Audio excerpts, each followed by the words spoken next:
Kisah legenda Sunan Kalijaga, Wali Songo. Sunan Kalijaga memiliki nama asli Raden Mas Syahid atau biasa disebut Raden Said. Ia anak seorang adipati Tuban yang bernama Raden Sahur Tumenggung Wilatikta. Raden Said merupakan anak muda yang cerdas, terampil, pemberani dan berjiwa besar. Beliau mempelajari berbagai ilmu dari gurunya, antara lain ilmu filsafat, syariah, kesenian dan ilmu lainnya. Ditambah ia juga ahli dalam bidang sastra dan mampu membuat syair-syair Jawa yang indah. Salah satu lagu yang terkenal yang berasal dari syair ciptaannya yaitu Lir Ilir. Ler iler, ler iler, tandure wos lumiler. Sunan Kalijaga diperkirakan lahir di tahun 1450. Ia merupakan orang pribumi Jawa asli. Ada juga yang mengatakan kalau Sunan Kalijaga merupakan keturunan Arab yang memiliki silsilah sampai ke paman dari Nabi Muhammad SAW, yaitu Ibnu Abbas radhiyallahu an. Menurut sebagian sumber sejarah, Sunan Kalijaga memiliki usia sampai 100 tahun, yang berarti ia pernah mengalami saat berakhirnya kekuasaan kerajaan Majapahit yang berakhir pada tahun 1478. Selain itu, ia juga mengalami masa Kesultanan Demak, Cirebon dan Banten, serta masa Kerajaan Pajang dan juga Mataram yang dipimpin oleh Panembahan Senopati. Lalu, bagaimanakah kisah asal-usul Raden Said bisa berganti menjadi nama Sunan Kalijaga?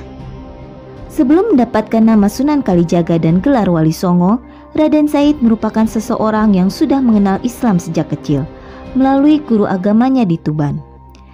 Ia merupakan putra adipati yang dekat dan peduli dengan rakyat jelata.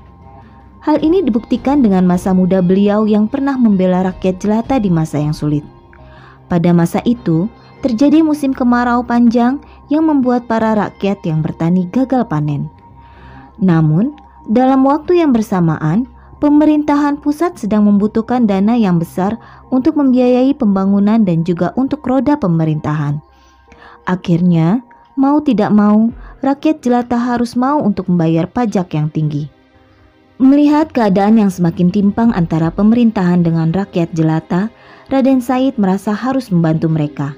Akhirnya, tanpa pikir panjang lagi, ia melakukan perbuatan yang tidak terpuji demi menolong rakyat jelata. Ia mencuri hasil bumi yang tersimpan di gudang penyimpanan istana milik ayahnya. Hasil bumi tersebut merupakan hasil dari upeti rakyat jelata yang akan disetorkan ke pemerintahan pusat. Biasanya setiap malam Raden Said rajin membaca Al-Quran di kamarnya. Kini ia malah keluar dan melakukan aksinya untuk mengambil hasil upeti. Lalu ia langsung membagikannya secara sembunyi tanpa sepengetahuan rakyat. Namun, seiring berjalannya waktu, penjaga gudang pun merasa curiga melihat barang-barang yang akan disetorkan ke pemerintahan pusat semakin berkurang. Melihat keadaan tersebut, penjaga gudang pun semakin ketat dalam menjaga gudang penyimpanan tersebut. Hingga pada suatu malam, penjaga gudang sengaja meninggalkan gudang lalu mengintip dari kejauhan. Penjaga gudang akhirnya berhasil memergoki aksi Raden Said. Ia pun ditangkap dan dibawa ke hadapan ayahnya. Raden Said pun dimarahi habis-habisan dan ia pun juga mendapatkan hukuman cambuk di tangannya sebagai hukuman karena mencuri. Selain itu, Raden Said juga disekap selama beberapa hari tidak boleh keluar rumah. Setelah bebas dari hukuman, Raden Said tidak merasakan jera atas hukuman yang menimpanya. Ia memutuskan untuk melakukan aksinya di luar istana. Targetnya yaitu orang-orang kaya yang pelit. Hasil aksinya pun dibagikan lagi semuanya kepada rakyat jelata. Dalam aksinya, Raden Said mengenakan pakaian serba hitam dan memakai topeng. Hingga suatu ketika, ada perampok yang mengetahui aksinya dan akhirnya ia dijebak oleh si perampok asli. Di suatu malam, perampok itu melakukan perampokan sekaligus menodai seorang wanita. Saat beraksi, ia memakai pakaian yang sama seperti yang dipakai oleh Raden Said. Raden Said yang mengetahui aksi sang perampok hendak menolong wanita tersebut, namun perampok itu berhasil meloloskan diri. Dengan pakaian yang sama, yaitu serba hitam dan memakai topeng, Raden Said pun terjebak di tempat tersebut. Hingga akhirnya Raden Said dikambing hitamkan oleh warga yang saat itu sudah mengepungnya. Dengan kejadian ini, ayahnya semakin kecewa dan langsung mengusirnya.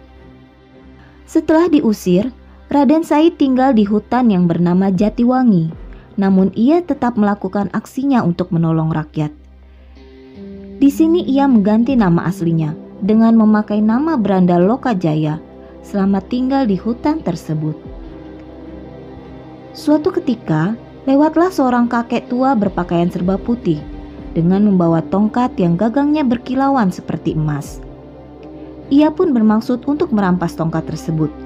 Di pikirannya, tongkat itu pasti mahal bila dijual dan bisa membantu banyak rakyat.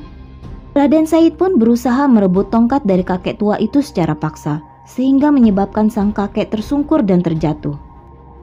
Sedangkan Raden Said yang mengamati tongkat itu akhirnya mengetahui kalau tongkat itu tidak terbuat dari emas.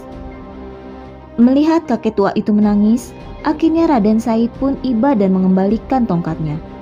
Namun sang kakek malah berkata, "Bukan tongkat itu yang aku tangisi. Perhatikanlah, aku sudah berbuat dosa, melakukan perbuatan sia-sia. Rumput ini tercabut saat aku jatuh tadi." Raden Said bertanya keheranan, "Cuma beberapa helai rumput saja, kamu merasa berdosa?" "Ya, berdosa, karena mencabutnya tanpa sebuah kebutuhan. Apabila untuk makanan ternak, itu tidaklah mengapa. Namun, apabila untuk sebuah kesia-siaan, sungguh sebuah dosa." Terkesima dengan karisma kakek tua itu, Raden Said pun meminta maaf atas perbuatannya. Ia pun menjelaskan maksud dari perbuatannya merampok dan mencuri selama ini hanyalah untuk menolong rakyat miskin. Setelah mendengar pengakuannya, kakek tua itu mengatakan sebuah perumpamaan terhadap perbuatan Raden Said. Apa yang dilakukan Raden Said ibarat mencuci pakaian yang kotor menggunakan air kencing, yang hanya akan menambah kotor dan bau pakaian tersebut. Raden Said pun tersentak dan merasa tersadar setelah mendengar pernyataan kakek tua itu. Apa yang dikatakannya sungguh mengena ke hati dan pikirannya. Tidak sampai di situ, Raden Said pun semakin dibuat terpukau dengan keajaiban yang ditunjukkan kakek tua itu dengan mengubah sebuah pohon aren menjadi pohon emas. Karena penasaran, Raden Said memanjat pohon aren itu untuk membuktikan apakah benar buah aren itu berubah menjadi emas. Namun ketika hendak mengambil buahnya, tiba-tiba pohon itu rontok dan mengenai kepalanya. Akhirnya ia jatuh ke tanah dan pingsan. Setelah bangun dari pingsan, Raden Said pun sadar bahwa kakek tua itu bukan orang biasa. Timbullah keinginannya untuk belajar dan berguru kepada kakek tua itu. Kakek tua itu memberi sebuah syarat. Raden Said harus menjaga tongkat yang tadi ia bawa dan tidak boleh beranjak sebelum sang kakek itu kembali menemuinya. Raden Said pun menyanggupinya. Sang kakek itu pun lalu menancapkan tongkatnya di pinggir kali yang ada di situ. Kemudian sang kakek pun pergi meninggalkan Raden Said yang menunggu tongkat sang kakek di situ. Hari demi hari berlalu, kakek tua itu tak kunjung kembali. Namun Raden Said tetap menjaga tongkat yang ditinggalkan kakek itu. 3 tahun kemudian, akhirnya kakek itu muncul dan menemui Raden Said yang ternyata masih menjaga tongkat yang ditancapkan di pinggir kali. Kakek tua itu ternyata adalah Sunan Bonang, salah seorang wali songo yang berperan terhadap perkembangan dan penyebaran Islam di tanah Jawa. Kemudian Raden Said pun diajak pergi ke Tuban untuk diberi pelajaran dan pengetahuan tentang agama Islam yang lebih mendalam. Dari kisah inilah nama Sunan Kalijaga diberikan kepada Raden Said. Kata Kalijaga terdiri dari kali berarti sungai dan jaga berarti menjaga, di mana ia menjaga tongkat yang ditinggalkan oleh Sunan Bonang. Singkat cerita, setelah ia berguru dan mempunyai cukup ilmu untuk menyebarkan dan mengajarkan agama Islam, Raden Said pun lebih dikenal dengan sebutan Sunan Kalijaga. Dan ia pun disebut sebagai salah satu wali Songo yang terkenal dan melegenda hingga sekarang. Begitulah kisah singkat mengenai Sunan Kalijaga. Walaupun belum terbukti tentang kebenaran cerita aslinya, setidaknya banyak hal baik yang bisa diambil sebagai pelajaran. Sampai jumpa lagi dalam kisah lainnya dari Wahana Cerita ya.